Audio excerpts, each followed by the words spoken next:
ஹல்லேலூயா. கர்த்தருடைய நாமம் மகிமைப்படுவதாக. இந்த நேரத்திலே கர்த்தரை நாம் ஆராதிக்கும்படியாக அவருடைய சமூகத்திலே நாம் கூடி வந்திருக்கிறோம்.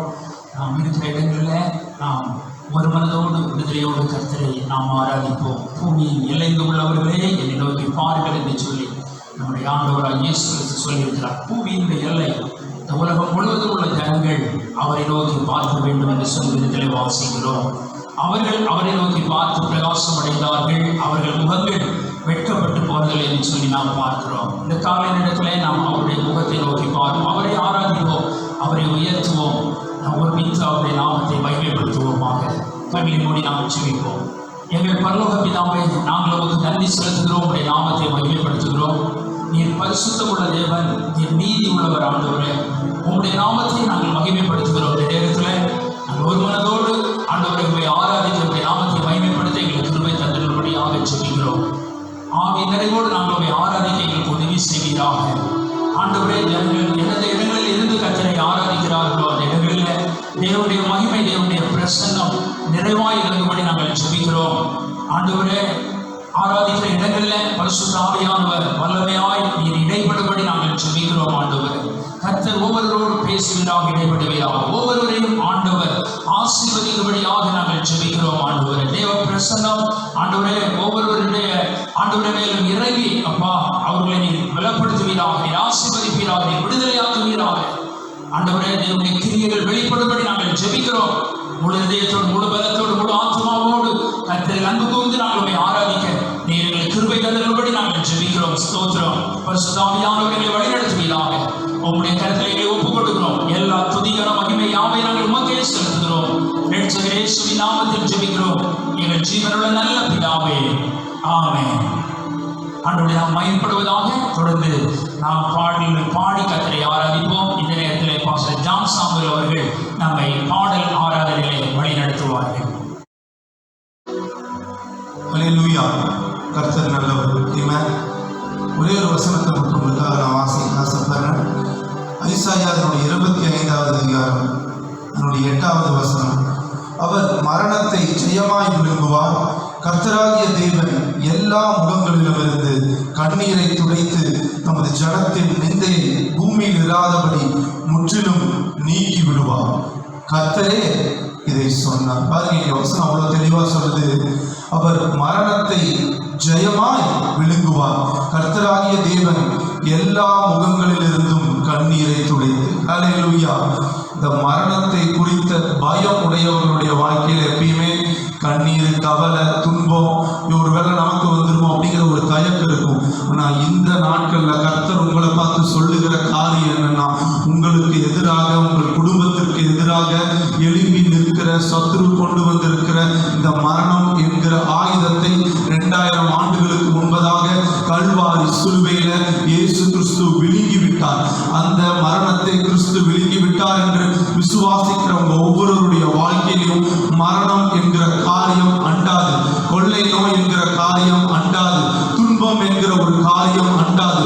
கிறிஸ்துவே உங்களுடைய பாதுகாப்பாக இருக்கிறபடியினால உங்க விசுவாசத்தை கொஞ்சம் உயர்த்தி, கிறிஸ்துவுக்குள்ள உங்க வைராக்கியத்தை கொஞ்சம் உயர்த்தி, கிறிஸ்துவுக்குள்ள உங்க ஆராதனையின் உத்வேகத்தை கொஞ்சம் உயர்த்தி, கிறிஸ்துவுக்குள்ள உங்க வேத தியான நேரத்தை உயர்த்தி, கிறிஸ்துவ உங்க வாழ்க்கைக்கு மேலாக உயர்த்தி நீங்க ஒவ்வொரு நாளும் அவரை நினைத்து ஆராதிக்கும் பொழுது நிச்சயமாகவே அனைத்து மரண கண்ணிக்கும் கர்த்தர் உங்களை நீங்களாக்கி உங்களையும் உங்க குடும்பத்தையும் கர்த்தர் ரட்சிப்பார், பாதுகாப்பார். அனைவரும் கரங்களை தட்டி உற்சாகத்தோடு ஒரு சில பாடல்களை பாடி அவருடைய நாமத்தை மகிமைப்படுத்துவோம். எனக்கு ஒத்தாசை வரும் பருவதம் நேராய் என் கண்களை ஏறெடுப்பேன். எல்லாம் கரங்களை தட்டி நாம் அந்த பாடலை பாடுவோம். ஆமென்.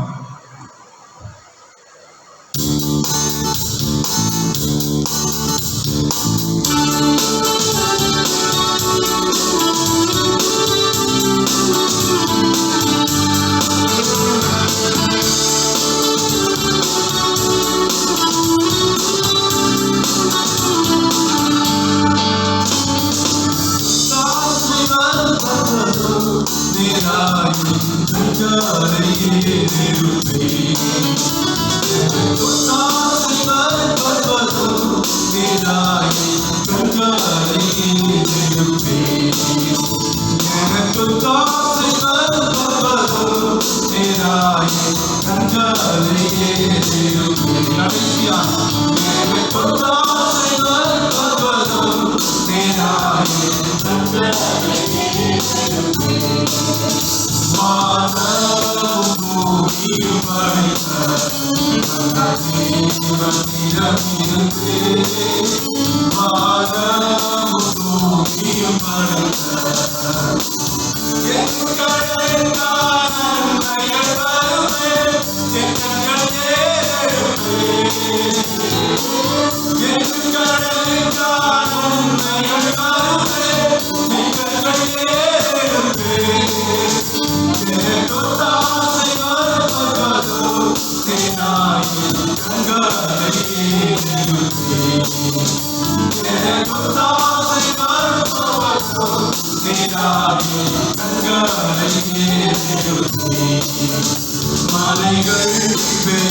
கண்களை ஏறெடுப்பேன். எப்பக்கமும் தீங்கு நம்மை அணுகாமல் காக்கிற தேவன்.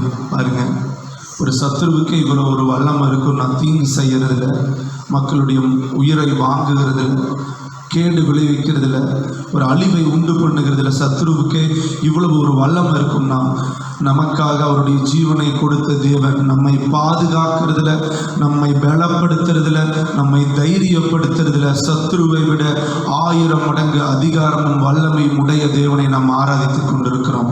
ஹல்லேலூயா. மீண்டும் ஒரே ஒரு வசனத்தை மட்டும் நான் வாசிக்க ஆசைப்படுறேன். சங்கீதம் 118 அதனுடைய 17வது வசனம். நான் சாவாமல் பிழைத்திருந்து கர்த்தருடைய செய்கைகளை விவரிப்பேன். பாருங்க, இங்கிலீஷ்ல சொல்லுது, I will not die but live and will proclaim what the Lord has done. இன்னைக்கு இந்த ஆராதனையை பார்த்து கொண்டிருக்கிற உங்களை பார்த்து நான் தீர்க்க தரிசனமா சொல்றேன், நீங்கள் சாவதில்லை, நீங்கள் பிழைத்திருந்து கர்த்தர் நல்லவர் என்பதை வரக்கூடிய ஆண்டுகள்ல, வரக்கூடிய நாட்கள்ல, உங்களுக்கு அடுத்த தலைமுறையினருக்கு கூட நீங்க அதை விவரிக்கக்கூடிய ஒரு வாக்கியத்தை கர்த்தர் உங்க நாவல வைக்கிறார். நீங்க இதை விசுவாசிச்சீங்கன்னா கரங்களை உயர்த்தி சத்தமா ஒரு ஆமென்னு சொல்லுங்க.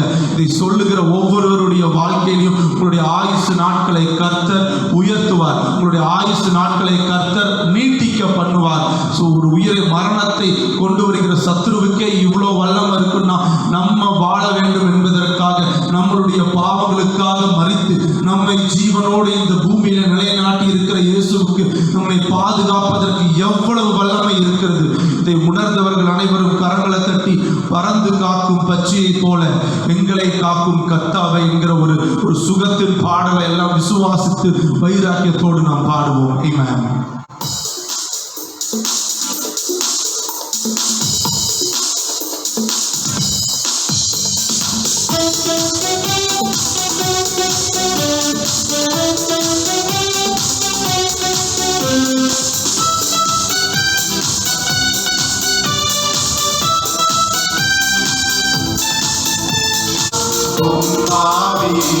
வசிப்பதினால் மரித்தவை எல்லாம் உயிர்ப்பிடுமே.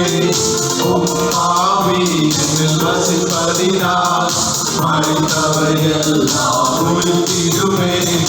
உயிர்த்தெழுந்த வல்லமையா என்னை உயிர்ப்பிக்கும் ஆவியே. உயிர்த்தெழுந்த வல்லமையா என்னை உயிர்ப்பிக்கும் ஆவியே.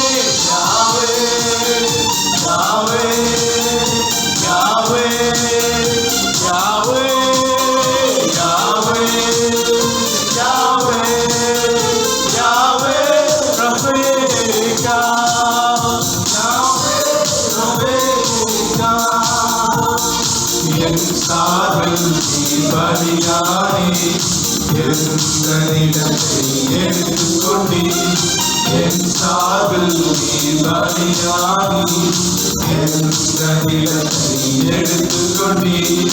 நீ கொண்ட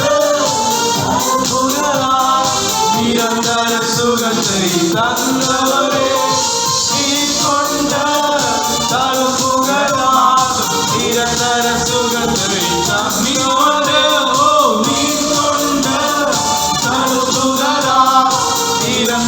சுகத்தை தந்தவரே, நீ கொண்ட தழுப்புகளா நிரந்தர சுகத்தை தந்தவரே.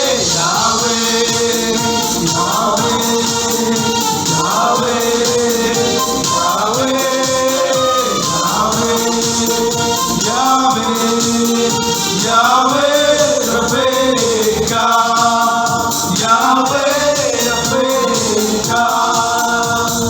மருத்துவரின் அறிக்கையினை சிலுவையில் ரத்தம் மாற்றிடுமே. மருத்துவரின் அறிக்கையினை சிலுவையில் ரத்தம் மாற்றிடுமே.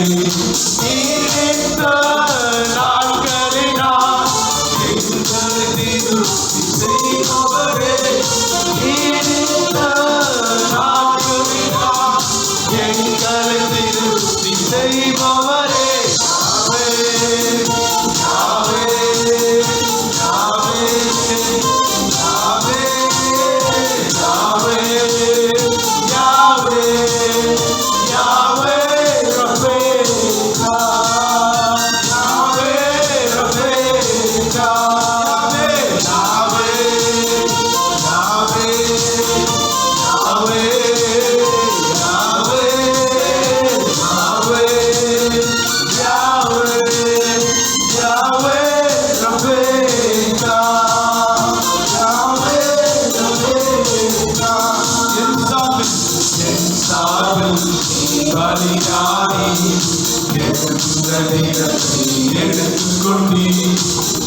சாவில் நீர் பலியாடி எங்களிடத்தை என் சாவில்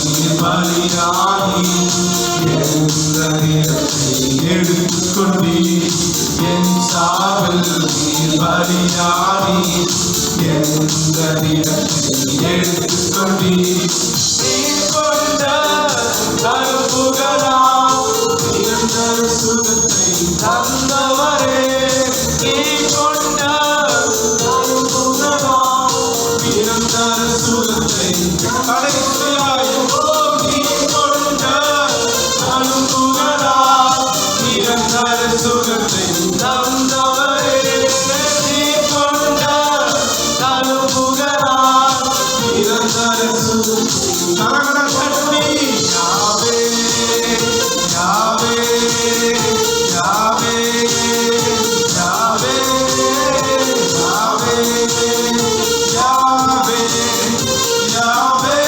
ரபேகா யாவே ரபேகா யாவே ரபேகா யாவே ரபேகா.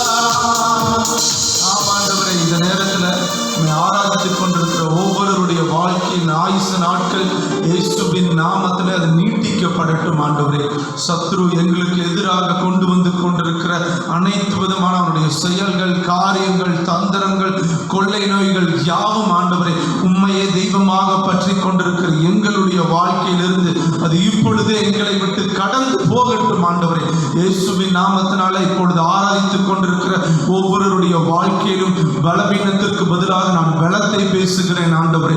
சுகவீனத்திற்கு பதிலாக நான் சுகத்தை பேசுகிறேன் ஆண்டவரே. ஒரு நீடித்த தெய்வீக ஆரோக்கியத்தை நான் பேசுகிறேன் ஆண்டவரே. ஒரு துன்பங்களுக்கு பதிலாக இப்பொழுதே ஒரு சமாதானத்தை நான் பேசுகிறேன் ஆண்டவரே. உடைய கண்ணீருக்கு பதிலாக இப்பொழுதே உங்களுடைய ஆறுதலை, தேறுதலை நான் பேசுகிறேன் ஆண்டவரே.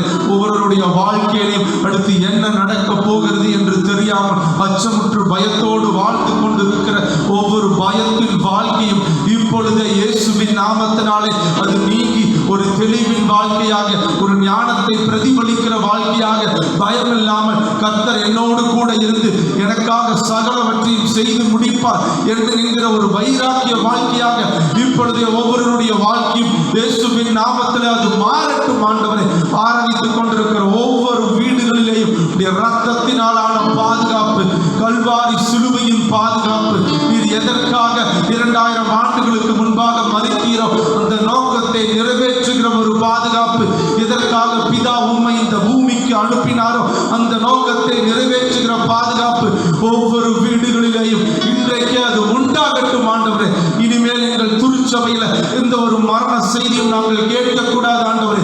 இனிமேல் இந்த திருச்சபையில எந்த ஒரு பலவீனத்தின் செய்தியும் நாங்கள் கேட்கக்கூடாது ஆண்டவரே. இனிமேல் இந்த திருச்சபையில எந்த ஒரு புலம்பலின் செய்தியும் நாங்கள் கேட்கக்கூடாது ஆண்டவரே.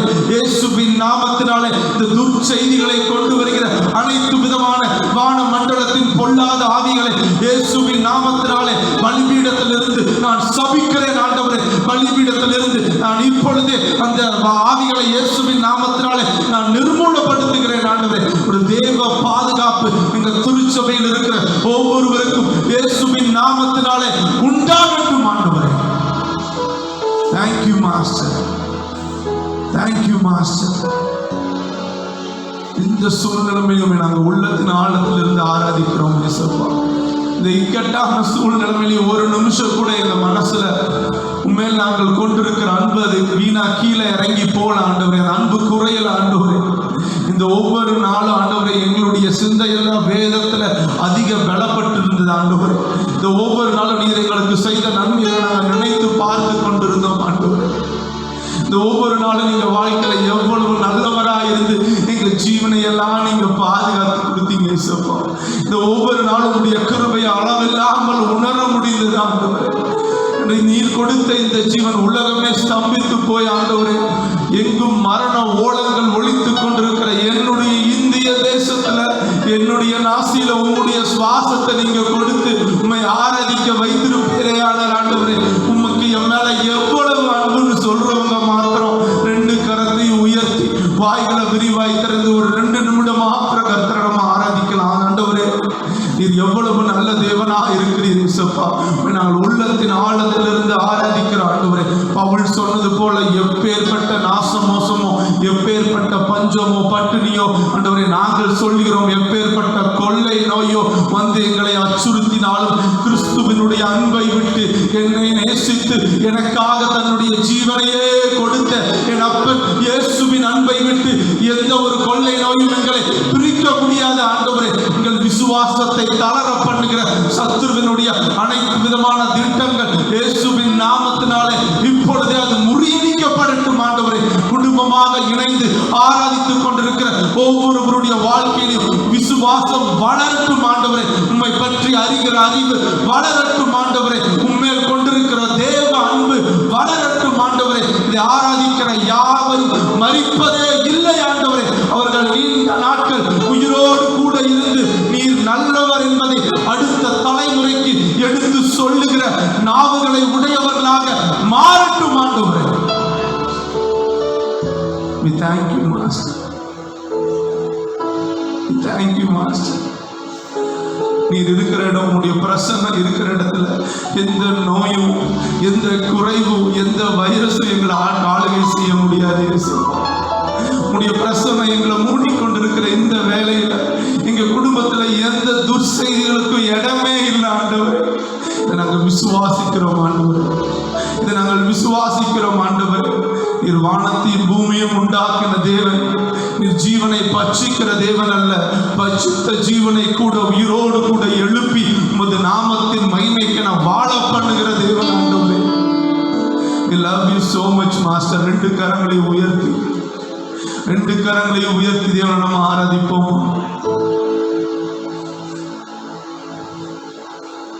Thank you, Father. We love you, Master. நாங்கள் உள்ளத்தின் ஆழத்திலிருந்து ஆராதிக்கிறோம் ஆண்டவரே. இந்த ஆராதனை எங்களுடைய குடும்பத்தில் ஒரு பாதுகாப்பின் ஆராதனையாக இருக்கு. உன்னுடைய ரத்தத்தினாலான பாதுகாப்பு இந்த திருச்சபைக்கு உண்டாகட்டும் ஆண்டவரே. We love you, Master. Thank you, Father. ஆவியானவரே, நீ வரும்போது சூழ்நிலை மாறுமே. நிறைவான ஆவியானவரே, yes, Master. நீ வரும்போது குறைவுகள் மாறுமே. நீ வந்தால் சூழ்நிலை மாறுமே. முடியாததும் சாத்தியமாகுமே. நீர் வந்தால் சூழ்நிலை மாறுமே. முடியாததும் சாத்தியமாகுமே. நிறைவே நீர் வாருமே. நிறைவே நீர் வேண்டுமே. நிறைவே நீர் போதுமே. ஆவியானவரே, நிறைவே நீர் வாருமே. நிறைவே நீர் வேண்டுமே. நிறைவே நீர் போதுமே. ஆவியானவரே, வயலையாகுமே. பாரானது பைனியமாகுமே. வனாதிரம் வயலையாகுமே. பாரானது பைனியமாகுமே.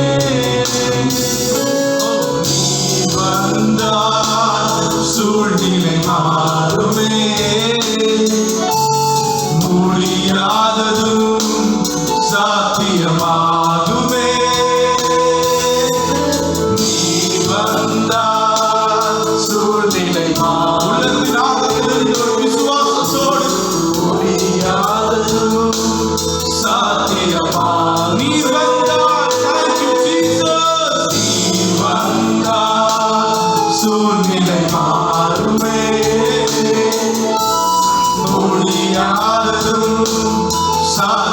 சாத்தியமாகுமே. கடைசியா ரெண்டு கரத்தை உயர்த்தி நீர் வந்தார் சூழ்நிலை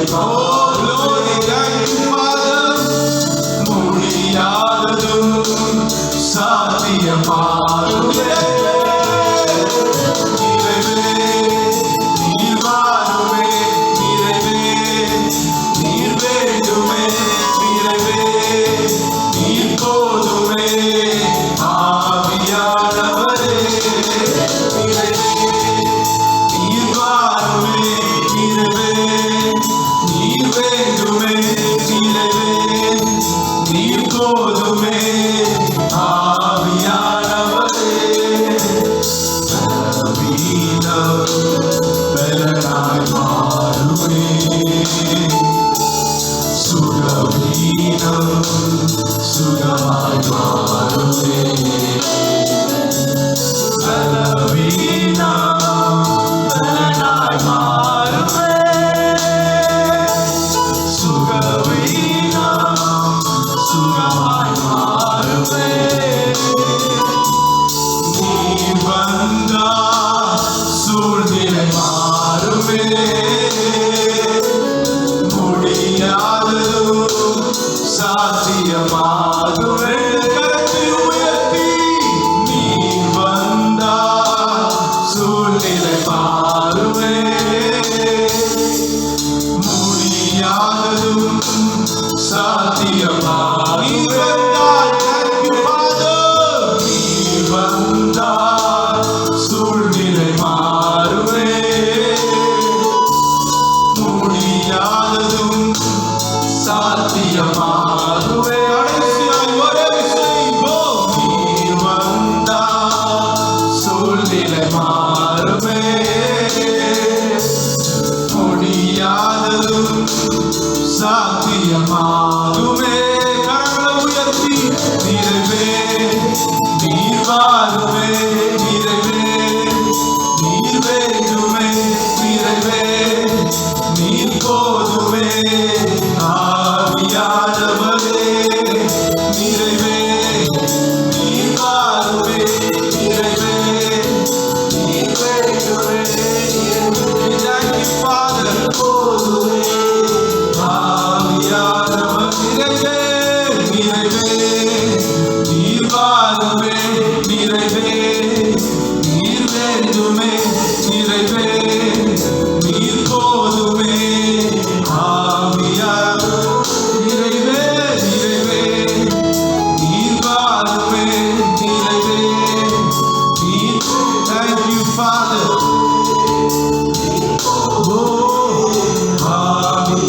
பலவீனம் பலவீனம் பலனாய் மாறுமே, சுகவீனம் சுகமாய் மாறுமே. பலவீனம் பலனாய் மாறுமே, சுகவீனம் சுகமாய் மாறுமே. நீர் வந்தார் சூழ்நிலை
உண்மையாக வாழ்ந்து உம்முடைய நாமத்தை இந்த பூமி எங்கும் பறைசாற்றுகிற குடும்பமாக கிறிஸ்துவுக்கு இந்த சூழ்நிலையிலும் சாட்சியாக வாழுகிற குடும்பமாக நாங்கள் வாழுவோம் ஆண்டவரே.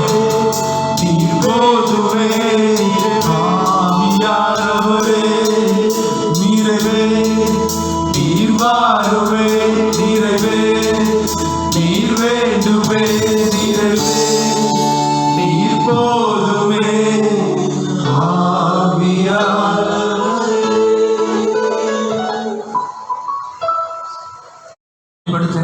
பரிசுத்த ஆவியானவர் நம்மை பலப்படுத்தி இருக்கிறார். ஹல்லேலூயா. தொடர்ந்து ஆமென் ஸ்தோத்திரம். நாம் வேத வசனத்தை தியானிக்க போகிறோம். பரிசுத்த ஆவியானவர் நம்மோடு பேசும்படியாக ஆண்டவருடைய சமூகத்திலே நாம் ஜெபிப்போம். ஹல்லேலூயா. உமக்கு நன்றி செலுத்துகிறோம் ஆவியானவரே. விடுதலையோடு மகிமைப்படுத்த நம்மை துதிக்க ஆவியானவர்களை பலப்படுத்துகிற கிருபைகளுக்காக ஸ்தோத்திரம். உம்முடைய மகிமையின் பிரசன்னத்தினால் எங்களை நிரப்பி நீ பலப்படுத்தினீரே. நாங்கள் உமக்கு நன்றி செலுத்துகிறோம். உம்முடைய நாமத்தை மகிமைப்படுத்துகிறோம் ஆண்டவரே. தொடர்ந்து பரிசுத்த ஆவியானவர்களோடு இடைபடுக உடைய வேத வசனங்களை வாசிக்க அதை தியானிக்க நீர் எங்களுக்கு கிருபை தந்துள்ளபடி நாங்கள் ஜெபிக்கிறோம் ஆண்டவரே. நீர் எங்களோடு பேசுவீராக. உடைய வசனம் ஆண்டவர் வல்லமை உள்ளதாக இருக்கிறது அப்பா. அது ஒருபோதும் வெறுமையாய் திரும்புவதில்லை என்பதை நாங்கள் அறிந்திருக்கிறோம் ஆண்டவரே. ஆண்டவரே, உம்முடைய வசனத்தை அனுப்பி நீர் விடுதலையாக்குகிற தேவன். உம்முடைய வசனத்தை அனுப்பி நீர் குணமாக்குகிற தேவன் ஆண்டவரே. உம்முடைய வசனத்தினால் நீர் அற்புதங்களை அதிசயங்களை செய்கிற தேவன் ஆண்டவரே.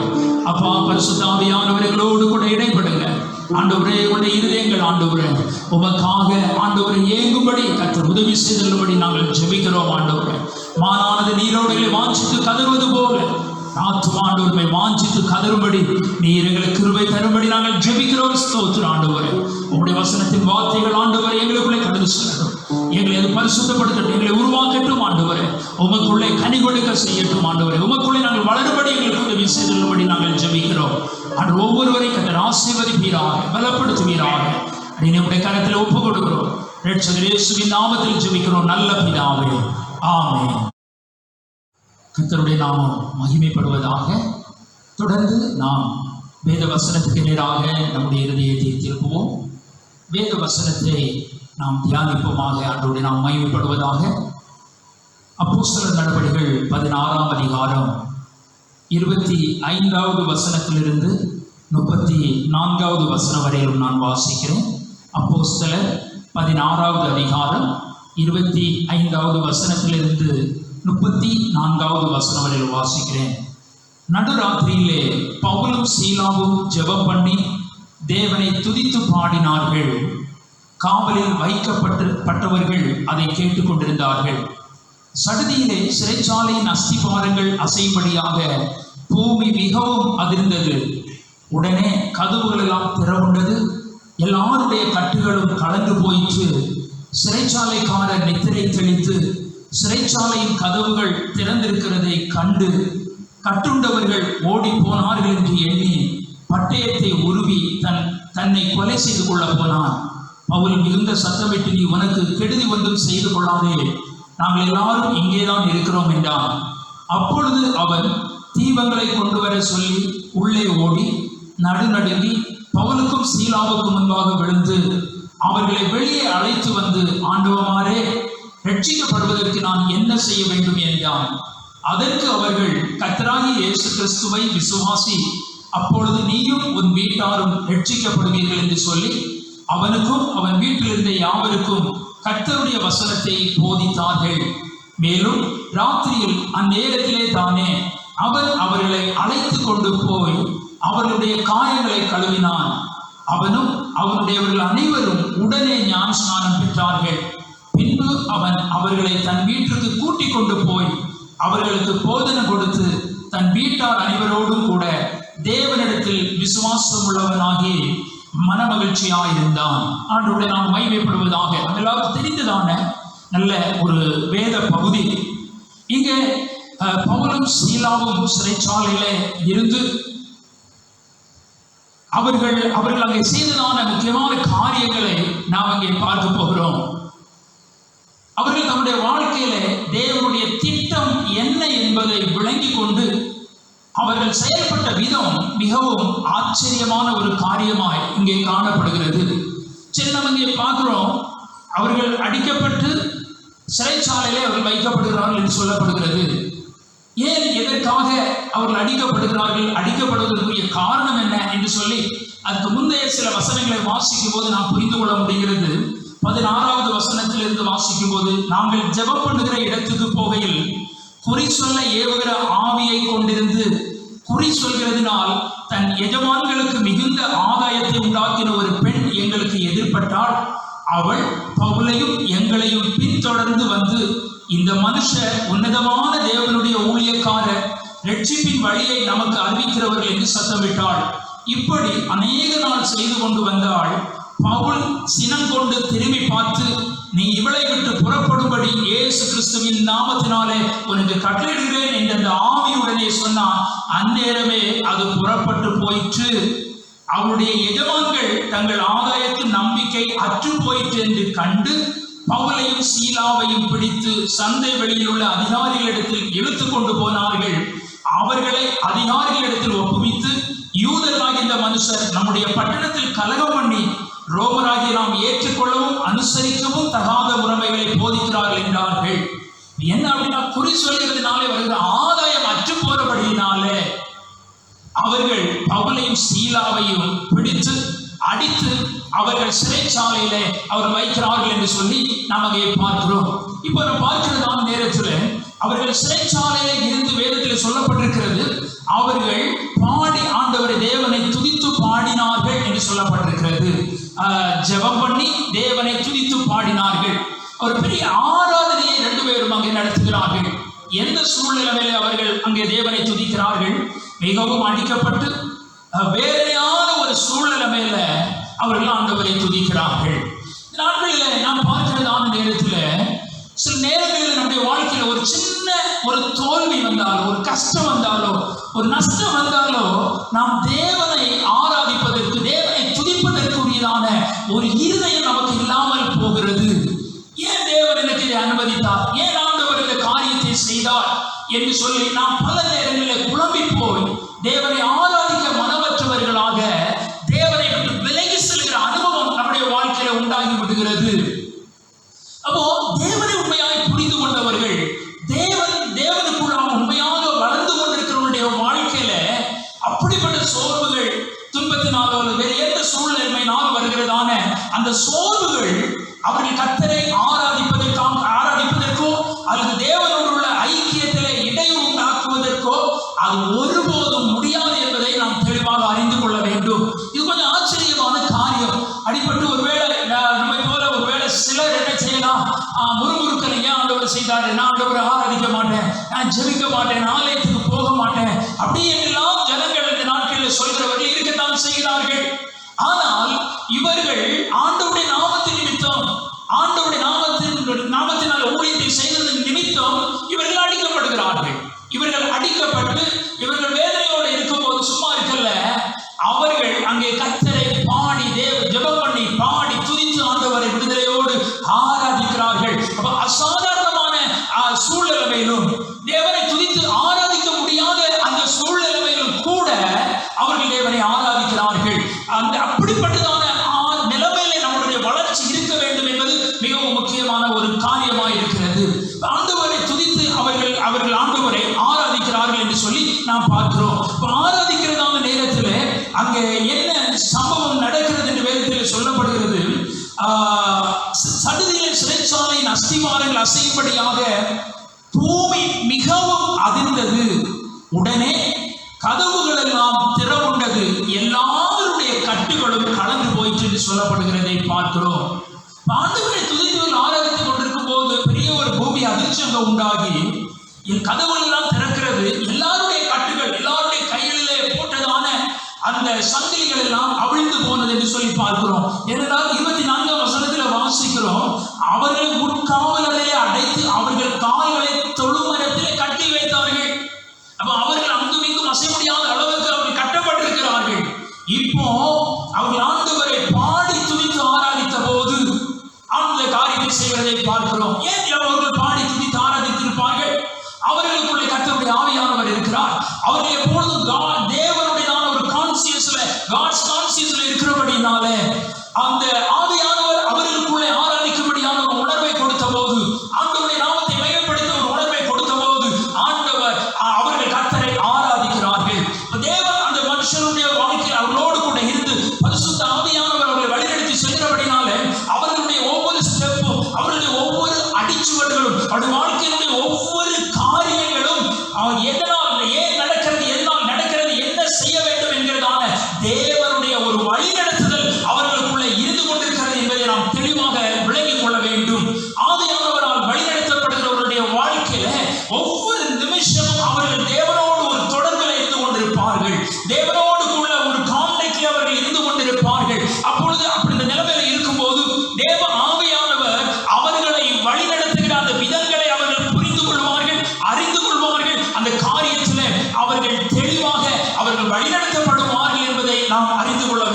இவர்கள் ஆராதிக்க வேண்டும் என்கிற ஒரு உணர்வு அவர்களுக்குள்ளே உண்டானது. பரிசுத்த ஆவியானவர் அவர்களை ஆராதிக்கும்படியாக வைத்தார். தேவன் அந்த நோக்கங்களை திட்டங்களை அறிந்திருந்தபடினாலே தேவன் எந்த காரியத்துக்காக இவர்களுக்குள்ளாக ஏவுதலை கொடுத்தாரோ அந்த காரியத்தை இவர்கள் செய்த போது தேவன் என்ன செய்ய வேண்டுமோ அந்த காரியத்தை அங்கு செய்தார் என்பதை நாம் விளங்கிக் கொள்ள வேண்டும். ஆண்டவருடைய நாமம் மகிமைப்படுவதாக. நம்முடைய வாழ்க்கையில ஆண்டவர் சில காரியங்களை செய்யும்படி ஏவுதலை கொடுக்கும் போது, பரிசுத்த ஆவியானவர் சில உணர்வுகளை கொடுக்கும் போது அதற்கு கீழ்ப்படிந்து அந்த உணர்வின் அடிப்படையில் அல்லது பரிசுத்த ஆவியானவருடைய வழிநடத்துதலின் அடிப்படையிலே நாம் காரியங்களை செய்கிறதான நேரத்தில் தேவன் நம்மை கொண்டு அல்லது நமக்காக என்ன காரியத்தை, என்ன நோக்கத்தை, என்ன சித்தத்தை செய்ய வேண்டும் என்று விரும்புகிறாரோ அது அந்த காரியங்கள் அங்கே நடக்கும் என்பதை நாம் தெளிவாக அறிந்து கொள்ள வேண்டியது அவசியமாயிருக்கிறது. தேவனோடு உள்ளதான அந்த தொடர்பில் நாம் இருக்க வேண்டியது இருக்கிறது. அந்த தேவனாவி ஆவியானவர் நடத்துகிறபடிக்கு நம்முடைய வாழ்க்கையில நாம் செயல்பட வேண்டியது இருக்கிறது. அப்பொழுது அவர் நம்முடைய வாழ்க்கையில செயல்படுகிறவராக அவர் மாறுகிறார் என்பதையும் நாம் தெளிவாக அறிந்து கொள்ள வேண்டியது அவசியமாயிருக்கிறது. ஆண்டவருடைய நாமம் மகிமைப்படுவதாக. இப்போ வேதத்தில் நாம் பார்க்கிறதான நேரத்தில் அங்கே எல்லாருடைய கட்டுகளும் கலந்து போயிட்டு 26ஆம் வசனத்தில் சொல்லப்பட்டிருக்கிறது. அப்படி என்றால் பவுலும் சீலாவுடைய வாழ்க்கையில மாத்திரமல்ல, சிறைச்சாலையிலிருந்து எல்லாருடைய கட்டுகளும் அங்கே கலந்து போகிறது. எல்லாருடைய வேதவசனம் தெளிவாய் சொல்கிறது, எல்லாருடைய கட்டுகளும் கலந்து போயிற்று. அதுல இன்னொரு காரியம் அங்கே சொல்லப்படுகிறது. அதே 26வது வசனத்துல அங்கே சொல்லப்பட்டிருக்கிறது, எல்லாரும் அதை கேட்டுக்கொண்டிருந்தார்கள் என்று சொல்லி 25ஆம் வசனத்தில் சொல்லப்பட்டிருக்கிறது. காவலில் வைக்கப்பட்டவர்கள் அதை கேட்டுக்கொண்டிருந்தார்கள். எதை கேட்டுக்கொண்டிருந்தார்கள்? இவர்கள் கர்த்தரை பாடி துதிக்கிறதை அவர்கள் எல்லா கைதிகளும், சிறைச்சாலையில் இருந்த எல்லா கைதிகளும் கேட்டுக்கொண்டிருக்கிறாங்க. அப்ப எல்லாரும் கேட்டுக்கொண்டு அங்கே எந்த டிஸ்டர்ப் பண்ணல. அவர்கள் விடுதலையோடு கர்த்தரை ஆராதிக்கிறார்கள். நிச்சயமா தேவ பிரசன்னம் அங்கு வல்லமையா இறங்கி இருக்கும். அங்கே சிறைச்சாலையில் இருந்தவருடைய வாழ்க்கையிலேயும் ஒரு தொடுதல் உண்டாயிருக்கும், ஒரு மாற்றம் உண்டாயிருக்கும். நிச்சயமாகவே அவர்கள் அந்த பாடி துதித்து ஆராதிக்கும் போது இவர்களுக்குள்ள ஒரு நிறைவான சந்தோஷம் நிச்சயமாய் உண்டாயிருக்கும். அப்ப இவர்கள் ஆராதிக்கிறார்கள், கட்டுகள் கலந்து போயிட்டு. ஆனால் அந்த சூழ்நிலையில அங்கே என்ன நடக்கிறது என்று சொல்லி நம்ம பார்க்கும்போது, சிறைச்சாலைக்காரன் நித்திரை தெளிந்து சிறைச்சாலையின் கதவுகள் திறந்திருக்கிறதை கண்டு கட்டுண்டவர்கள் ஓடி போனார்கள் என்று எண்ணி பட்டயத்தை உருவி தன்னை கொலை செய்து கொள்ள போனான். அதாவது எல்லாரும் ஓடி போயிருப்பாங்க, ஏதோ சம்பவம் நடந்திருக்கிறது அல்லது அப்படி என்று சொல்லி அவன் யோசிக்கிறான். அவன் என்ன நினைக்கிறான்? இரவு நேரமா இருக்கிறது, எல்லாரும் ஓடி போயிருப்பாங்க, அப்ப இனி என்ன கொண்டு போடுவார்கள் என்று சொல்லி பயந்து அவன் அதற்கு முன்பாகவே தற்கொலை பண்ணிக் கொள்வதற்கு அவன் அங்கே ஆயத்தப்படுகிறதை பார்க்கிறோம். அப்பொழுது பவுல் மிகுந்த சத்தம் விட்டு, நீ உனக்கு கெடுதி வந்து செய்து கொள்ளாதே, நாங்கள் எல்லாரும் இங்கேதான் இருக்கிறோம் என்றான். ஹல்லேலூயா. பவுலும் சீலாவும் 2 பேரும் இல்லை, கூட இருந்த கைதிகளும் அங்கேதான் இருந்திருக்கிறாங்க. என்ன நடந்தது? இவர்கள் அவங்க ஒரு தேவ மகிமை அங்கே இருக்கிறது. தேவ பிரசன்னம், பரிசுத்த ஆவியானவர் பலத்த காரியத்தை நடப்பித்துக் கொண்டிருக்கிறார். ஆராதித்து மகிமைப்படுத்திக் கொண்டிருக்கிறார்கள். தேவ மகிமை பிரசன்னம் இறங்குகிறது. அங்கே எல்லா தடை, அங்கே எல்லா காரியங்களும் உடைந்து போகிறது, கட்டுகள் கலந்து போகிறது. அவர்களும் கூட இருந்தவர்களும் தேவ பிரசன்னத்துக்குள்ள இருந்தாங்க. இதெல்லாம் விழுந்த பிறகு ஓடணும், ஓடி போகணும், தப்புவிக்கப்படணும் என்கிற எண்ணம் அவர்கள் ஒருவருக்கும் வரல. பவுலும் சீலாவும் அவர்கள் இருக்கிறார்கள் உண்மை, ஆனா மற்றவர்களும் ஓடி போயிருக்க வேண்டுமே, அவர்களும் ஓடி போகல. அவங்களும் அந்த ஆராதனையின் பிரசன்னத்துக்குள்ளாக இருந்து கொண்டிருக்கிறார்கள். ஹல்லேலூயா. தேவ பிரசன்னம், தேவனுடைய ஆராதனை, தேவனுடைய மகிமை எந்த காரியத்தையும் எப்படி வேண்டுமென்றாலும் அது மாற்றி அமைக்க கூடும். அது எந்த காரியத்தையும் தேவன் அவர் செய்ய வல்லமையுள்ள தேவனாய் அவர் காணப்படுகிறார். எப்படிப்பட்ட காரியத்தை அவர் செய்ய போதுமான தேவனாய் இருக்கிறார். தேவ மகிமை இறங்கும் போது, தேவ பிரசன்னம் இறங்கும் போது அசாதாரணமானவைகள் எல்லாம் சாதாரணமாய் மாறி போகும் என்பதை நாம் விளங்கிக் கொள்ள வேண்டும். நம்முடைய தேவன் சர்வ வல்லமையுள்ள தேவனாய் இருக்கிறார் என்பதை நாம் தெளிவாக நம்முடைய வாழ்க்கையில நாம் அனுபவிக்க வேண்டும். ஆண்டவருடைய நாமம் மகிமைப்படுவதாக. சொல்கிறான், நீ கெடுதி ஒன்றும் செய்து கொள்ளாதே என்று சொல்கிறதை பார்க்கிறோம். அப்பொழுது அவன் தீபங்களை கொண்டு வர சொல்லி உள்ளே ஓடி நடுநடுங்கி பவுலுக்கும் சீலாவுக்கும் முன்பாக விழுந்து அவர்களை வெளியே அழைத்து வந்து, ஆண்டவரே, ரட்சிக்கப்படுவதற்கு நான் என்ன செய்ய வேண்டும் என்று சொல்லி கேட்டான். ஏன் இங்கதான் நாம் கூர்ந்து கவனிக்க வேண்டிய ஒரு காரியம். பல நேரங்களில் நமக்கு இப்படிப்பட்டதான ஒரு விடுதலை உண்டாகும் போது நம்முடையதான எண்ணங்கள் எப்பொழுது எப்படி இருக்கும்? தேவன் என்னை விடுவிக்கும்படி, தேவன் என்னை பாதுகாக்கும்படி, தேவன் என்னை எல்லா தீங்கு செய்திருக்கிறார் என்கிற உணவு நமக்கு எப்பொழுதுமே இருந்து கொண்டிருக்கும். இப்போ நம்மை போல நம்ம ஒப்பிட்டு பார்க்கும்போது பவுலும் சீலாவும் இந்த சிறைச்சாலை உடைக்கப்படுகிறது, கட்டுகள் கலந்து போகிறது. அவர்கள் யோசித்திருக்கலாம், ஆண்டவர் நாங்கள் தப்பும்படியாக தான் ஆண்டவர் இந்த காரியத்தை செய்திருக்கிறார் என்று சொல்லி அவர்கள் யோசித்திருப்பார்கள் என்றால், மாம்சீகத்தில் அவர்கள் யோசித்திருப்பார்கள் என்றால் அவர்கள் அந்த இடத்திலிருந்து தப்பி ஓடி போயிருப்பார்கள். மற்றவர்கள் ஓடி போயிருக்கலாம். அங்கு சிறைச்சாலைக்காரர் தற்கொலை பண்ணி இருக்கலாம். அங்க சூழ்நிலையே நேர்மாறாக நடந்திருக்கும். வித்தியாசமான ஒரு சூழ்நிலை நிச்சயமாக நடந்திருக்க கூடும்.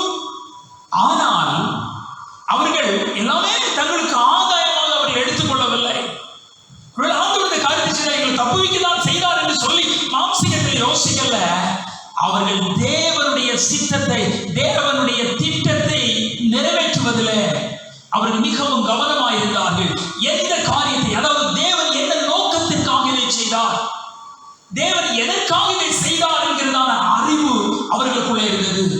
தேவன் எதற்காக இந்த காரியத்தை செய்தார் என்கிறதான ஒரு பரிசுத்த ஆவியானவருடைய நடத்துதல் அவருடைய வாழ்க்கையில இருந்தது. ஏன் அவர்கள் ஓடாமல் இருந்தார்கள்? ஒருவேளை மற்றவர்களைப் போல மரணத்துக்கு தாங்கள் பயந்தவர்கள் அல்ல என்பதை அது காட்டுகிற ஒரு காரியமாய் காணப்படுகிறது. ஏன்னா தப்புவிக்கப்பட்ட யார் இருப்பாங்க? அப்படிப்பட்ட சூழ்நிலை வந்தால் யாரும் தங்களை தற்காத்துக் கொள்வதற்கு என்ன செய்ய வேண்டுமோ அதை செய்து கொள்வார்கள். ஆகையால் இவர்கள் என்ன இங்கே பறைசாற்றுகிறார்கள்? நாங்கள் மரணத்துக்கு பயந்தவர்கள் அல்ல என்கிற காரியத்தை அவங்க செய்கிற அந்த கிரியைகளின் மூலமாக அதை நாம் விளங்கிக் கொள்ள முடிகிறது. இரண்டாவதாக நம்ம பார்க்கிறதான நேரத்தில் ஆண்டவருடைய பிள்ளைகள் என்கிற கிறிஸ்தவ வாழ்க்கையினுடைய சாட்சியை அவர்கள் காத்துக் கொள்கிறார்கள். ஏனென்று சொன்னால் அந்த நேரத்தில் அவர்கள் அந்த காரியத்தை செய்கிறதான நேரத்தில் கிறிஸ்தவ வாழ்க்கையினுடைய சாட்சி அங்கே நிரூபிக்கப்படுகிறதை நாம் பார்க்கிறோம். கிறிஸ்தவ வாழ்க்கையினுடைய சாட்சியை அவர்கள் அங்கே காத்துக் கொள்கிறார்கள். ஒருவேளை இவர்கள் எல்லாருமே தப்புவித்து இவர்கள் ஓடி இருப்பார்கள் என்று சொன்னால் அவர்கள் என்ன நினைத்திருப்பார்கள்? எல்லாம் சேர்ந்து ஏதோ சிறைச்சாலை உடைத்து விட்டு அல்லது ஏதோ காரியத்தை செய்துவிட்டு எல்லாரும் தப்புவித்து போயிட்டார்கள் என்று சொல்லி அவர்கள் யோசிக்க கூடும். ஆனால் இவர்கள் அப்படி அல்ல. கிறிஸ்துவ வாழ்க்கையினுடையதான அந்த சாட்சி, நாங்கள் மரணத்துக்கு பயந்தவர்கள் அல்ல, நாங்கள் ஏதோ பயந்து ஓடி தப்பிப்பதற்காக அல்ல, எங்களை குறித்த அவருடைய நோக்கம் என்ன என்பதை நாங்கள் அறிந்திருக்கிறோம். அதை செயல்படுவதற்காக நாங்கள் இப்படி இருக்கிறோம் என்கிறதான ஒரு நிலைமையை அங்கே நாம் புரிந்து கொள்ள முடிகிறதை பார்க்கிறோம். ஆண்டவருடைய நாமம் மகிமைப்படுவதாக. மூன்றாவது நாம் அங்கே பார்க்கும்போது அவர்கள் தேவ திட்டத்தை அறிந்து அவர்கள் செயல்படுகிறவர்களாக இருக்கிறார்கள். தேவனுடைய திட்டத்தை பிளானை அவர்கள் அறிந்து கொள்கிறார்கள். அதன்படி அவர்கள் செயல்படுகிறார்கள். ஏதோ தங்களுடைய சுய லாபத்திற்காக, தங்களுடைய சுய ஆதாயத்திற்காக காரியத்தை செய்ய வேண்டும் என்கிற எண்ணம் அவர்களுக்குள்ள இல்லை. எதை செய்தாலும் அது கர்த்தருடைய திட்டத்தின்படி இருக்க வேண்டும். அதன் மூலம் கர்த்தருடைய நாமம் மகிமைப்பட வேண்டும். அதன் மூலம் தேவன் அறியப்பட வேண்டும் என்கிற எண்ணம் அவர்களுக்குள்ளே இருந்தது. ஆண்டவரும் ஒவ்வொரு காரியத்தையும் தம்முடைய பிள்ளைகளுடைய வாழ்க்கையில செய்யும் போது ஆண்டவர் செய்கிறதான பிரதான நோக்கம் என்னவென்று சொன்னால், அவர் நம்மை குறித்த ஒரு நோக்கம், ஒரு திட்டத்தை அவர் வைத்திருக்கிறார் என்று சொன்னால், நம் மூலமாய் அவர் நாமம் மகிமைப்பட வேண்டும், நம் மூலமாய் ஆண்டவருடைய நாமம் உயர்த்தப்பட வேண்டும், நம் மூலமாய் ஜனங்கள் அவரை அறிந்து கொள்ள வேண்டும் என்கிறதான ஒரு பிரதான திட்டத்தை ஆண்டவர் நம்முடைய வாழ்க்கையிலே, ஆண்டவர் நம்முடைய வாழ்க்கையில் செய்கிற ஒவ்வொரு காரியங்களிலேயும் அவர் வைத்திருக்கிறார் என்பதை நாம் தெளிவாக புரிந்து கொள்ள வேண்டும். எப்பொழுதும் நாம் சுயநலம் உள்ளவர்களாக அல்லது நமக்காக எனக்காகத்தான் அவர் எல்லாவற்றையும் செய்கிறார் என்கிறதான அந்த ஒரு குறுகிய மனப்பான்மையிலிருந்து மாறி நமக்காக கர்த்தர் செய்கிறார் உண்மை. ஆனால் அதே நேரத்தில் அதற்குள்ளாக தேவனுடைய பிரதான திட்டம் ஒன்று இருக்கிறது, தேவனுடைய பிரதான நோக்கம் ஒன்று இருக்கிறது. தேவன் பெரிய காரியத்தை அதன்படி செய்ய அவர் தீர்மானித்திருக்கிறார் என்கிற காரியங்களையும் நாம் விளங்கிக் கொள்ள வேண்டியது அவசியமா இருக்கிறது. ஆண்டவருடைய நாமம் மகிமைப்படுவதாக. அந்த பவுல் சீலா ஓடி இருந்தாச்சுன்னா என்ன நடந்திருக்கும்? சிறைச்சாலைக்காரன் தற்கொலை பண்ணியிருப்பான். தேவனுடைய திட்டம் அங்கே நிறைவேறி இருக்காங்க. அந்த ஜனங்கள் அவர்கள் ரட்சிக்கப்பட்டிருக்க மாட்டார்கள், தேவனை அறிந்திருக்க முடியாது. ஆனால் அவர்கள் தங்களுடைய பொறுமையை காத்துக்கொண்டு தேவனுடைய திட்டம் என்ன என்பதை புரிந்து கொண்டு அவர்கள் பொறுமையா இருந்தபடினால பெரிய ஒரு ரட்சிப்பு உண்டாயிற்று. கர்த்தருடைய நாமம் மகிமைப்பட்டது, தேவன் அறியப்பட்டார். எல்லாம் அநேக ஜனங்கள் ஆண்டவரை இயேசு கிறிஸ்து, குறிப்பாக அந்த சிறைச்சாலைக்காரருடைய குடும்பம் ஆண்டவரை ஏற்றுக்கொள்வதற்கு அது காரணமாயிற்று என்று சொல்லி நாம் பார்க்கிறோம். ஆண்டவர் தீமைகளை நன்மையாக மாற்றுகிற தேவன்.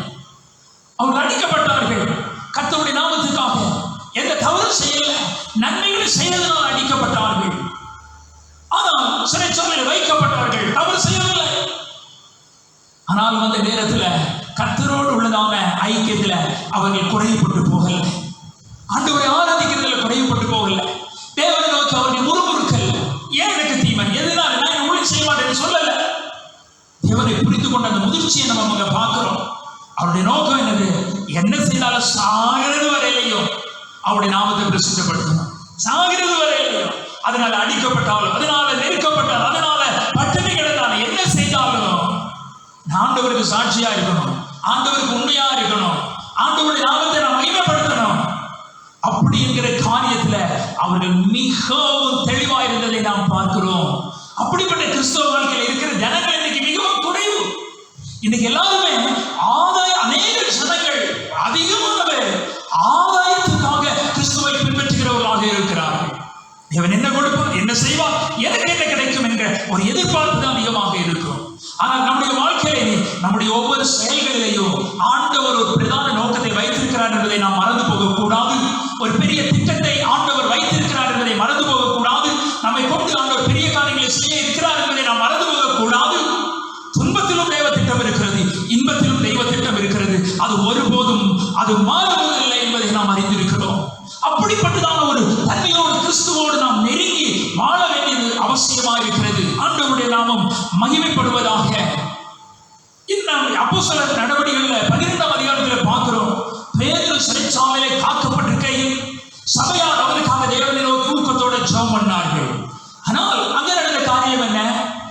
பேதுருவை ஆண்டவர் அப்படியாக விடுவித்து வெளியே கொண்டு வந்து அவனுடைய ஜீவன் அங்கே பாதுகாக்கப்படுகிறது. நம்ம பார்க்கிறோம்.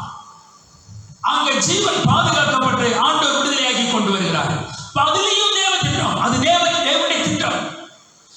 எல்லா காரியமும் ஒன்று போல இருக்கிறது என்று நாம் எடுத்துக்கொள்ள முடியாது.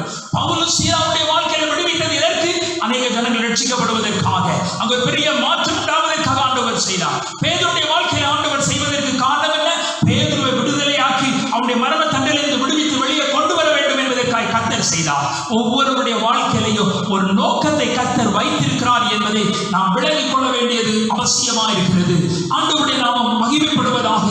யோசேப்பினுடைய வாழ்க்கையில நாம் பார்க்கிறதான நேரத்தில் யோசேப்பு பல நெருக்கங்கள், உபத்திரவங்களுக்குள்ளே கடந்து சென்றுதான் அவன் அதிகாரியாக அவன் உயர்த்தப்படுகிறான் என்பது நாம் எல்லாருக்கும் தெரியும். ஆனால் ஒரு சூழ்நிலையில அவனை பகைத்த, அவனை குழியிலே போட்ட, அவனை விற்று போட்ட அவனுடைய சகோதரர்களை பழிவாங்கக்கூடிய ஒரு வாய்ப்புக்குள்ளாக அவன் வந்திருக்கிறான். யோசேப்பு அவன் நினைத்திருந்தால் அந்த சகோதரர்களை பழிவாங்கி இருக்கலாம். ஒருவேளை இப்படி யோசித்திருக்கலாம், நான் ஆராதிக்கிற தேவன் அவர் என்ன கைவிடல, இவங்க எல்லாரையும் எனக்கு விரோதமா எழுமையை என் சகோதரர்களை என் கையில் ஆண்டவர் ஒப்பு கொடுத்துட்டாரு, இதற்காக ஒப்பு கொடுத்திருப்பாரு, இவள் எல்லாரையும் நாம் கொலை செய்து விட வேண்டும், இவள் எல்லாரையும் அழித்து விட வேண்டும், ஏன்னா இவள் எனக்கு விரோதமாக செய்தார்கள் என்று சொல்லி ஒருவேளை மாம்சீகத்தில் யோசேப்பு அவன் நினைத்திருப்பான் என்று சொன்னால் யோசேப்பை குறித்த தேவ திட்டம் நிறைவேறிக்க முடியாது. இயேசுவை குறித்ததான தேவனுடைய பிரதான திட்டங்கள் நம்முடைய வாழ்க்கையில் நிறைவேறாதபடிக்கு அது தடைப்பட்டு போயிருக்கலாம். ஆனால் யோசேப்பு அங்கிலும் பொறுமையாக இருந்தான். அவனுக்கு ஆண்டவர் வாய்ப்புகள், இந்த தருணங்கள், இவைகள் எல்லாவற்றையும் ஆண்டவர் கொடுத்த போதிலும் அது எதற்காக கர்த்தர் செய்தார், எதற்காக, எந்த நோக்கத்திற்காக ஆண்டவர் இந்த காரியங்களை அனுமதித்திருக்கிறார், ஒப்பு கொடுத்திருக்கிறார் என்கிறதை விளங்கிக் கொண்ட யோசேப்பு அங்கே அவன் அந்த தேவ திட்டத்தை அறிந்தவனா அவர்களை பழிவாங்கவில்லை, அவர்களை மன்னித்து அவர்களுக்கு இரக்கம் காட்டினான். அது அவருடைய வாழ்க்கையில இருந்த தேவ திட்டம் நிறைவேறுவதற்கு தடை இல்லாமல் அவது காரணமாக அவனை வழிநடத்தி சென்றது என்பதை நாம் தெளிவாய் அறிந்திருக்கிறோம். தாவீதுடைய வாழ்க்கையில சவுலை கொல்வதற்குரிய தருணங்கள் வந்தபோது கூட இருந்தவர்கள் சொன்னார்கள், ஆண்டவர் சொன்னார்கள் அவருடைய சத்துருக்களை அழித்து போட வேண்டும் என்று சொன்னார் அல்லவா? அந்த நேரத்தை ஆண்டவர் கையில இப்ப கொடுத்திருக்கிறாரு, நீ அழித்து போடு என்று சொல்லி அங்கே தாவீதினிடத்துல அவனோடு கூட இருக்கிறவர்கள் சொல்லுகிறார்கள். ஆனால் தாவீது அதை அப்படியாக மாம்சத்தின்படி அதை எடுத்திருப்பான் என்று சொன்னால் அங்கே சவுலை கொண்டு அந்த நேரத்திலே அவன் கொண்டிருக்க முடியும். ஆனால் தேவன் நடத்துகிற திட்டத்தை, தேவன் வழி நடத்துகிற அவருடைய பிரதான திட்டத்தை புரிந்து கொண்டதான தாவீது அவர்களுடைய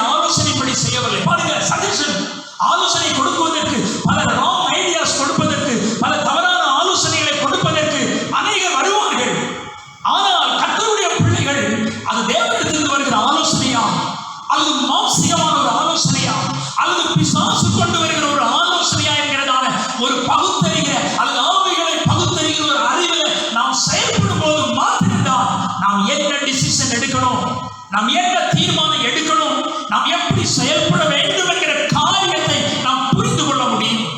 உலக மனுஷர்கள் பல ஐடியாக்கள் கொடுக்கலாம், மற்றவர்கள் பல ஆலோசனைகளை சொல்லலாம். ஆனால் அதில் தெளிவான முடிவை எடுக்க வேண்டியது நம்முடைய கடமை. ஆவியானவர் நம்மோடு கூட இருப்பார் என்று சொன்னால் நம்ம ஒருபோது ராங் டிசிஷன் எடுக்க மாட்டோம், ரைட் டிசிஷன் எடுக்கிறவர்களாக நாம் காணப்படுவோம். தாவீதுடைய வாழ்க்கையில அந்த வாய்ப்பு கிடைத்த பிறகு கூட அவர்களை கொல்வதற்கு என்று சொல்லி சவுலை கொல்வதற்கு அவன் அங்கே எந்த ஒரு காரியத்தை செய்யல. அவன் சவுல் புரிந்து கொள்ள வேண்டும் என்பதற்காகத்தான் அவனுடைய வஸ்திரத்தின் தொங்கலை அவன் எடுத்து அவனுக்கு ஒரு அடையாளமாக அதை காட்டுகிறான் என்று சொல்லி பார்க்கிறோம். ஆனாலும் தாவீதுடைய வாழ்க்கை முழுவதும் சவுலுடைய கையில தாவீதை கர்த்தர் ஒப்பு கொடுக்கவில்லை. ஒரு யோசிச்சிருக்கலாம், சவுலை க்ளோஸ் பண்ணினா அதோட என்னுடைய எதிரிகளுடைய எல்லா காரியங்களும் முடிவடைந்திருக்கும் என்று தாவீது யோசித்திருக்கலாம். அப்படி யோசித்திருக்கலாம். ஆனா என்ன நடந்திருக்கு தெரியுமா? சவுலை கொண்டிருந்தா சவுலோடு கூட இருக்கிறவர்கள் அடுத்து தாவீதை கொள்வதற்கு பின்தொடர்க்கலாம். பிரச்சனையும் அதிகமா பெருசாகிட்டே இருக்கும். கர்த்தர் நம்முடைய வாழ்க்கையில யுத்தம் பண்ணாவிட்டால், கர்த்தர் ஒரு காரியத்தை சரியாக நம்முடைய வாழ்க்கையில செய்வதற்கு நாம் இடம் கொடுக்காவிட்டால், நம்ம நினைக்கலாம் இதோட இந்த பிரச்சனை முடிஞ்சிடும், இங்க நான் முற்றுப்புள்ளி வச்சுவேன்னு நினைக்கலாம். ஆனா பாத்தீங்கன்னு சொன்னா தவறான ஒரு காரியத்தை நம்ம செய்யும் போது தொடர்ந்து பிரச்சனை அதிகமாயிட்டே இருக்கும். இதுவரை இருந்ததை பார்க்கணும். இப்ப சவுல் மாத்திரம் துரத்தினா இப்ப சவுலோடு கூட எல்லாரும் துரத்த ஆரம்பிச்சிருப்பாங்க தாவீதை. அதுபோல நம்முடைய வாழ்க்கையில தவறான முடிவுகளை எடுக்கும் போது சரி பிரச்சனை இருக்காதுன்னு நினைக்கிற பட்சத்துல நம்முடைய பிரச்சனைகள் பெருக ஆரம்பிக்கலாம். நமக்கு எதிராக இருக்கிற பல சூழ்நிலைமைகள் அது விஸ்வரூபம் எடுக்க ஆரம்பிக்கலாம். அது நமக்கு இருந்த நிலைமையும் இன்னும் அதிகமாக நம்ம கஷ்டத்துக்குள்ளே கொண்டு போகிறதாக காணப்படலாம். அதனால முடிவு நாம் அல்ல, கர்த்தர் முடிவெடுக்கும்படி நாம் அனுமதிக்க வேண்டும். கர்த்தர் இந்த காரியத்தை சரியாக செய்வதற்கு நம்மை ஒப்பு கொடுக்க வேண்டியது அவசியமா இருக்கிறது. தேவ சமூகத்தை வேதத்தில் ஆண்டவர் சொல்கிறார், அமர்ந்திருந்து நானே கர்த்தர் என்று அறியுங்கள் என்று சொல்லி அவர் சொல்கிறதை பார்க்கிறோம். அமர்ந்திருந்து நானே கர்த்தர் என்று அறியுங்கள். தேவனே, அவரே கர்த்தர், அவரே நமக்காக யாவற்றையும் செய்து முடிக்கிற தேவன் என்பதை பொறுமையாக இருந்து நாம் காரியத்தை கையாளுவோம் என்று சொன்னால் நம்முடைய வாழ்க்கையில பெரிய தேவனுடைய திட்டங்கள் நிறைவேறும் என்பதை நாம் அறிந்து கொள்ள வேண்டியது அவசியமாய் காணப்படுகிறது. நம்முடைய வாழ்க்கையினுடைய ஒவ்வொரு காரியங்களிலேயும், நம்முடைய வாழ்க்கையினுடைய ஒவ்வொரு பகுதிகளிலேயும், நம்முடைய வாழ்க்கையினுடைய ஒவ்வொரு செயல்களிலேயும் தேவனுடைய பிளான் ஒன்று இருக்கிறது. அதை நாம் புரிந்து கொள்ள வேண்டும். அண்டர்ஸ்டாண்ட், நாம் அதை புரிந்து கொள்ள வேண்டும்.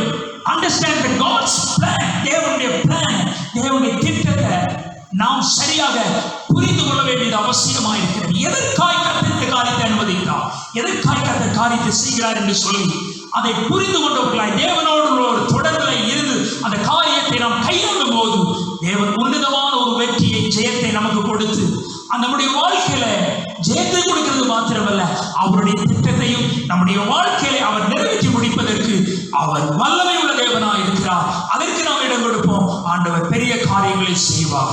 கண்களை மூடி நாம் ஜெபிப்போம். எங்கள் பரலோக பிதாவே, நாங்கள் உமக்கு நன்றி செலுத்துகிறோம், உம்முடைய நாமத்தை மகிமைப்படுத்துகிறோம். ஆண்டவரே, எங்களுடைய வாழ்க்கையில நீர் பல திட்டங்களை வைத்திருக்கிறீர் என்பதை நாங்கள் அறிந்திருக்கிறோம். எங்களுடைய வாழ்க்கையினுடைய ஒவ்வொரு செயல்களையும் நீர் வைத்திருக்கிற அந்த திட்டம் எது என்பதை நாங்கள் புரிந்து கொண்டு நாங்கள் ஞானமாய், நாங்கள் ஜாக்கிரதையாக செயல்பட பரிசுத்த ஆவியாகிய தேவன் எங்களுக்கு கிருபை தரும்படி நாங்கள் ஜெபிக்கிறோம். ஸ்தோத்திரம் ஆண்டவரே. பவுலின் சீலாவையை பார்க்கிறோம் ஆண்டவரே. அவர்கள் தம்முடைய வாழ்க்கையில ஆண்டவர் தப்புவித்து போவதற்குரிய வழிகள் இருந்தாலும் அதற்குள்ள தேவ திட்டமே எதற்காக கர்த்தருடைய காரியத்தை செய்தார் என்கிற காரியத்தை அவர்கள் புரிந்து கொண்டு இதன் மூலமாய் ஆண்டவருடைய நாமம் தூஷிக்கப்படக்கூடாது, கர்த்தருடைய நாமம் மாத்திரம் மகிமைப்பட வேண்டும் என்கிற நோக்கத்திற்காக அவர்கள் அங்கே பொறுமையாக இருந்தது நிமித்தம் சிறைச்சாலை காலத்தை குடும்பம் ரட்சிக்கப்படுவதற்கு அநேகர் கூட இந்த ஆண்டவரை கைதிகள் ஆண்டவரை அறிந்து கொள்வதற்குரியதான ஒரு முகாந்திரம் அங்கே உண்டானது என்பதை நாங்கள் தெளிவாக நாங்கள் இங்கே பார்க்கிறோம் ஆண்டவரே. அதுபோல எங்களுடைய வாழ்க்கையிலே ஸ்தோத்திரம், எந்த ஒரு காரியத்தை கர்த்தர் செய்கிறதான காரியங்களிலேயும் ஆண்டவருடைய நாம மகிமைக்காக தேவன் என்ன நோக்கத்திற்காக திட்டத்தை செய்கிறார் என்கிறதான அந்த புரிந்து கொள்ளுதலோடு நாங்கள் செயல்பட பரிசுத்த ஆவியாகிய தேவன் எங்களுக்கு நீர் கிருபை தரும்படி நாங்கள் ஜெபிக்கிறோம் ஆண்டவரே. அப்படிப்பட்டதான உம்முடைய ஆண்டவரே ஆவி நிறைவோடு நீர் எங்களை வழிநடத்தி செல்லும்படி நாங்கள் ஜெபிக்கிறோம். ஸ்தோத்திரம் ஆண்டவரே. எதை செய்தாலும் எங்களுக்கு சுயலாபத்திற்காக எடுத்துக்கொள்ளாதபடிக்கு ஆண்டவரே உம்முடைய நாம மகிமைக்காக தேவனுடைய திட்டங்களை உடைய வாழ்க்கையில நிறைவேறும்படியாக உம்முடைய நாமம் உயர்த்தப்படும்படியாக நீ காரியத்தை செய்கிறீர் என்பதை நாங்கள் விளங்கிக் கொண்டவர்களாக ஆண்டவரே நாங்கள் செயல்பட பரிசுத்த ஆவியானவர்கள் கிருபை தருவீராக. இந்த சத்தியத்தை கேட்ட உம்முடைய பிள்ளைகள் ஒவ்வொருவரையும் ஆண்டவர் ஆசீர்வதிப்பீராக. தேவனுடைய கிருபை அவர்கள் மேல் தங்கி இருக்கட்டும் ஆண்டவரே. அவர்கள் ஒவ்வொருவரும் ஆண்டவர் வசனத்தின்படியாக தம்முடைய வாழ்க்கை முழுவதிலும் கர்த்தரை மகிமைப்படுத்த கனப்படுத்த கர்த்தர் கிருபை கொடுப்பீராக. அவருக்கு நன்றி செலுத்துகிறோம் ஆண்டவரே. அந்த காரியங்களிலேயும் அவர்களின் வாழ்க்கையில் ஆண்டவரே அவருடைய வாழ்க்கையில் சீலாவுடைய வாழ்க்கையிலேயோ அவர்கள் அந்த நேரத்தில் மரணத்துக்கு நீர் ஒப்புக்கூடாதபடிக்கு ஒரு பெரிய விடுதலை கட்டளையிட்டு அநேகருக்கு ஆசீர்வாதமாய் அவர்களை மாற்றினீர் என்று சொல்லி பார்க்கிறோம் ஆண்டவரே. அதுபோல எங்களுடைய வாழ்க்கையில ஒவ்வொரு செயல்கள் காரியங்கள் மூலமாக கர்த்தருடைய நாமம் மகிமைப்படுவதற்கும் அநேகருக்கு நாங்கள் ஆசீர்வாதமாய் இருப்பதற்கும் பரிசுத்த ஆவியாகிய தேவன் எங்களை பலப்படுத்தி வழிநடத்துவீராக. உம்முடைய கருத்தில் எங்களை ஒப்புக் கொடுக்கிறோம். ஒவ்வொருவரை கர்த்தர் ஆசீர்வதிப்பீராக. பாதுகாத்துக் கொள்ளுங்க. வியாதிகள், பலவீனங்கள், கொள்ளை நோய்களுக்கு உம்முடைய பிள்ளைகளை உம்முடைய சட்டைகளின் மறைவிற்குள்ளாக மறைத்து ஆண்டவர் பாதுகாத்துக் கொள்ளும்படியாக ஜெபிக்கிறோம் ஆண்டவரே. நீர் ஜீவனை கொடுக்கிறவர் ஆண்டவரே. நீர் சமாதானத்தை கொடுக்கிற தேவன். நீர் பாதுகாப்பை கொடுக்கிற தேவன் ஆண்டவரே. சத்துருடைய திட்டங்களும் நுகங்களும் முறிக்கப்படட்டும் ஆண்டவரே. தேவ சித்தம் நிறைவேறும்படி நாங்கள் ஜெபிக்கிறோம் ஆண்டவரே. உம்முடைய கரத்தில் எங்களை ஒப்புக் கொடுக்கிறோம். ஒவ்வொருவரை ஆசீர்வதிப்பீராக. இரட்சகர் இயேசுவின் நாமத்தில் ஜெபிக்கிறோம் எங்கள் ஜீவனுள்ள நல்ல பிதாவே. ஆமென். என் ஆத்துமாவே கர்த்தரை ஸ்தோத்திரி. என் முழுவதுமே அவருடைய பரிசுத்த நாமத்தை ஸ்தோத்திரி. என் ஆத்துமாவே கர்த்தரை ஸ்தோத்திரி. அவர் செய்த சகல உபகாரங்களை மறவாதே. ஆமென். ஆமென். ஸ்தோத்திரம்.